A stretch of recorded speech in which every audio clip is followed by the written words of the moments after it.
കുട്ടികളൊക്കെ തന്നെ സ്കൂളിൽ വിട്ട് വീട്ടിലെ പണികളെല്ലാം തീർത്ത് വെറുതെ ഇരുന്നപ്പോൾ വല്ലാത്ത ബോറടി. അപ്പോൾ ഞാൻ ഏട്ടനോട് പറയട്ടെ, എനിക്ക് വല്ലാത്ത ഡിപ്രഷനൊക്കെ ഫീൽ ചെയ്യും, നമുക്കൊന്ന് പുറത്ത് പോയാലൊന്ന്. അപ്പോൾ ഏട്ടൻ പറഞ്ഞു, ഇതിൻ്റെ പേര് ഡിപ്രഷൻ അല്ല, തിന്നിട്ട് എല്ലിൻ്റെ അടിയിൽ കയറലാണ്. ഏട്ടൻ അങ്ങനെ പറഞ്ഞപ്പോഴും ഞാൻ തളർന്നില്ല. ഞാൻ പറഞ്ഞു, എന്ത് കുന്തെങ്കിലും ആവട്ടെ, എന്നെ ഒന്ന് പുറത്ത് കൊണ്ടുപോകുമെന്ന് ചോദിച്ചു കേട്ടോ. അപ്പോൾ ഏട്ടൻ പറഞ്ഞു, ശരി എന്തെങ്കിലും ആവട്ടെ, നീ ഒന്ന് റെഡി ആവും, നമുക്കൊന്ന് പുറത്ത് പോയിട്ട് വരാമെന്ന് പറഞ്ഞു.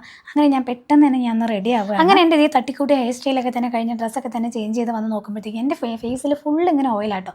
അങ്ങനെ അതൊക്കെ തന്നെ ഞാൻ തുടച്ച് മാറ്റിയിട്ട് ഒരു സൺസ്ക്രീൻ അപ്ലൈ ചെയ്യാൻ നോക്കുമ്പോഴല്ല അതിങ്ങനെ ഫുൾ ഇങ്ങനെ വൈറ്റ് കാസ്റ്റ്. അപ്പോൾ ഞാൻ അതിനെയൊക്കെ എടുത്ത് മാറ്റിയിട്ട് പിന്നെ ഞാൻ എടുക്കുന്നത് നമ്മുടെ ലാക്മേൻ്റെ ഡ്രൈ ഫ്ലൂയിഡ് സൺസ്ക്രീൻ ആണ്. ഈ ഒരു സൺസ്ക്രീൻ ഓയിലി കോമ്പിനേഷൻ സ്കിന്നിനൊക്കെ തന്നെ യൂസ് ചെയ്യാൻ പറ്റിയിട്ടുള്ളത്. ഭയങ്കര ചൂടായതുകൊണ്ട് തന്നെ ഈ ഒരു സൺസ്ക്രീൻ മസ്റ്റ് ആണല്ലോ. ഇത് SPF 50 PA++++ ആണ് കേട്ടോ വരുന്നത്.